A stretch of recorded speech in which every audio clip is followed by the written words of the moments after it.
Bonjour, bienvenue sur Compta Online Info. Au sommaire cette semaine, la publication de la loi travail, l'aide à la recherche d'un premier emploi, les salaires des étudiants en contrat de professionnalisation dans les cabinets.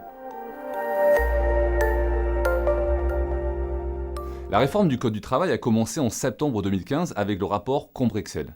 Elle doit se terminer en 2018. Entre les deux, la loi dite travail a été publiée en août 2016 après plusieurs mois de discussion et de contestation. La nouvelle loi contient des dispositions sur la durée du travail, les accords d'entreprise, le compte personnel d'activité, la médecine du travail, la validation des acquis de l'expérience. Pour les plateformes collaboratives, elle ajoute une obligation de financer une assurance accident du travail et la formation de certains de leurs travailleurs. Les étudiants peuvent bénéficier de l'aide à la recherche d'un premier emploi ou ARPE.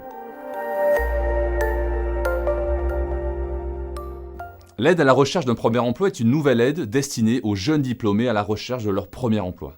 Elle est accordée pendant 4 mois en fonction des ressources du foyer. Son montant varie entre 100 et 550 € par mois pour les étudiants boursiers. Pour les anciens apprentis de l'enseignement supérieur, le montant est fixé à 300 € par mois. L'aide concerne les étudiants de BTS, DCG et DSCG, les étudiants des écoles de commerce et d'ingénieurs.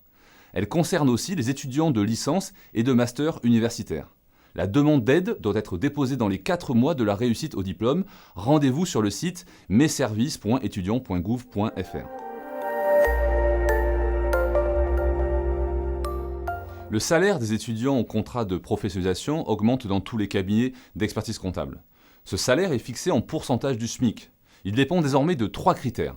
Le premier critère est le dernier diplôme obtenu par l'étudiant. Le second critère est l'âge de l'étudiant. Le troisième critère est l'année d'ancienneté dans le contrat. Exemple, un étudiant a plus de 21 ans. En deuxième année de DSCG, il touchera 80% du SMIC. En première année, il touchait 85%. L'accord de branche qui fixe les taux a été étendu par un arrêté du 7 juillet 2016. Il s'applique depuis le 18 juillet 2016.